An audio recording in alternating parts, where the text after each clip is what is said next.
BRT کے منصوبہ جو آپ نے کہا، انیشل اس کی لاگت کیا تھی اور کہاں سے کہاں تک وہ منصوبہ پہنچا؟ جو ابھی تک جاری ہے، جو ابھی تک جاری ہے، اور وہ نیب کی انکوائری ابھی تک پینڈنگ ان کی پڑی ہوئی ہے۔ آپ نے دوسرا کہا صحت کارڈ کا، صحت کارڈ میں کتنے گھپلے ہو رہے ہیں اور کتنے گھپلے ہو چکے ہیں۔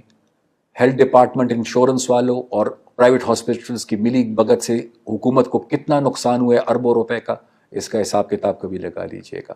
آپ نے تیسرا کہا ڈیمز کا یا بجلی کے پروجیکٹس کا۔ میں نے اپنے وقت کے اندر ان کو 10 سال کا ہائیڈل ایکشن پلان دیا تھا، جس میں سے 3 پروجیکٹس میں نے شروع کیے تھے، باقی انہوں نے شروع کرنے تھے۔ 2100 میگا واٹ کتنے انہوں نے شروع کیے؟ 1 کروڑ کیا گھر تھے کہ نوکریاں تھیں؟ نہیں سوری، نوکریاں تھیں، 50 لاکھ گھر تھے، بن گئے۔